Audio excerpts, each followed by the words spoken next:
কাছাৰত সক্ৰিয় বাইক চোৰৰ দল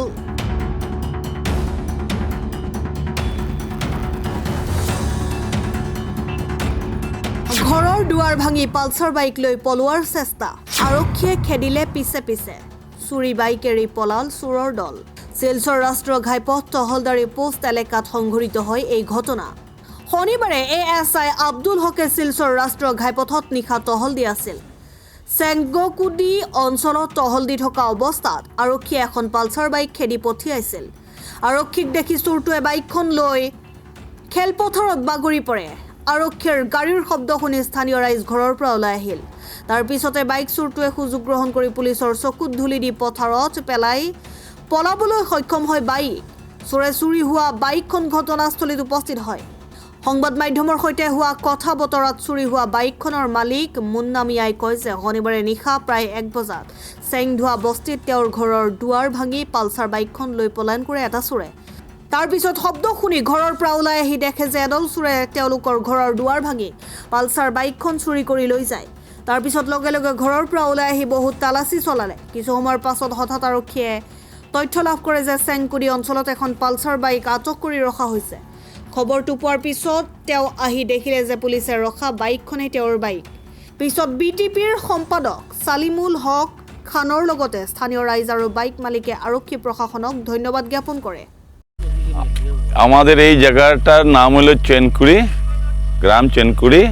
একটু পরে গেলে আমাদের চেনকুড়ি চা বাগান টি এস্টেট এরিয়া গতকালকে রাত্রে প্রায় 3 ঘটিকার সময় আমাদের ন্যাশনাল পিপি সেকেন্ড ইনচার্জ লস্কর বাবু 3 ঘটিকার সময় আমার চেনকুড়ি রাস্তা নিয়ার প্রেরণা স্কুলের পাশ থেকে দুটা চোর একটা বাইকে পিসা লয়েছিল সেই পিসার করতে আমাদের চেংকুড়ি গ্রামে এসে গম্ভীর সিনহার বাড়ির সামনে একটা ক্ষেতের জায়গা ছিল সেই ক্ষেতের জায়গায় বাইকটা ফেলে গিয়ে চেংকুড়ি বাগানের দিকে চলে গেছে রাত্রে 3টা আমরা সব গ্রামবাসী আমরা বাইরে হয়েছি বাইরে হওয়ার পরে চেংকুড়ি গ্রামের মানুষ তথা আমাদের চেংকুড়ি বাগানের মানুষ বাইরে হইয়া আমরা সব ঘোরাঘুরি করছি কিন্তু পাইনি চোরগুলো চলে গেছে চোর 2টা আর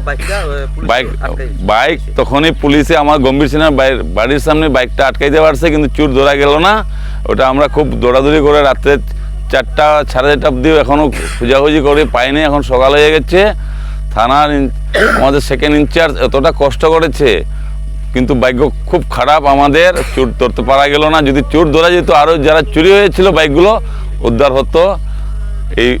এই হলে আমার বক্তব্য রাত্রে 1টার সময় আমরা গ্রিল বাঙ্গিয়া তালা বাঙ্গিয়া আমার নাম মুন্না মিয়া চেংদুয়ার বস্তি পার্ট 1 আমরা গ্রিল বাঙ্গিয়া আমরা ঘরের ভিতরে ঘুমো আসলাম গ্রিলের লক বাঙ্গিয়া গাড়িটার সামনে আরেকটা গাড়ি রাখা আসলো হঠাৎ না নিয়া ওটা বাইর করিয়া তারা লইয়া আইছে এরপরে আমরা ফোনে যোগাযোগ করছি যোগাযোগ করার পরে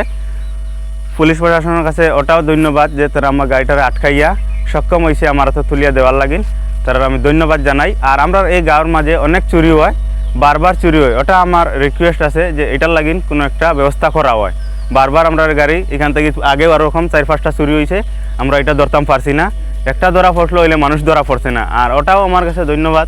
যে আমরা সারাখলের রাত্রের দিনে ডিউটি করিয়া বারবার আমরা হেল্প করার থাকুন সবসময় ধন্যবাদ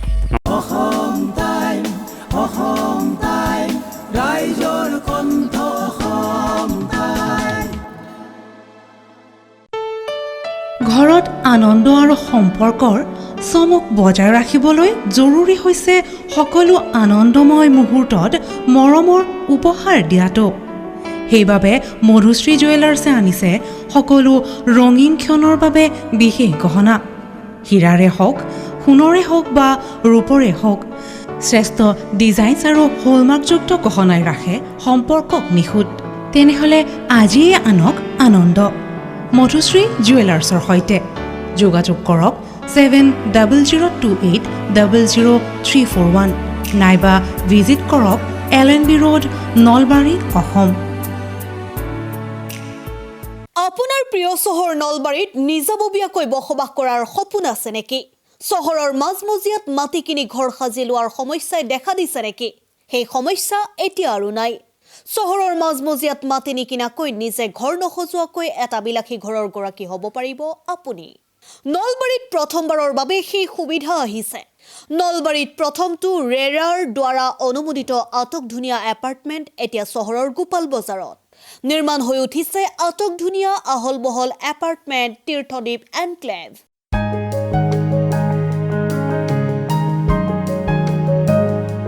চহৰৰ গোপাল বজাৰৰ DIC পথত নিৰ্মাণ হৈ উঠিছে তীৰ্থদ্বীপ এনক্লেভ এপাৰ্টমেণ্ট। 2টা আৰু 3টা আটকধুনীয়া শোৱনি কোঠাযুক্ত সপোনৰ ঘৰ, যথোপযুক্ত গাড়ী পাৰ্কিঙৰ সুবিধা, নিৰিবিলি পৰিৱেশ, যাতায়াত আৰু যোগাযোগৰ উপযুক্ত সুবিধা। আপোনাৰ সপোনৰ ঘৰখনৰ বাবে ন্যূনতম হাৰত বুকিং চলি আছে। পলম নকৰি এতিয়াই যোগাযোগ কৰক 9706010636 আৰু 9954253864 নম্বৰত।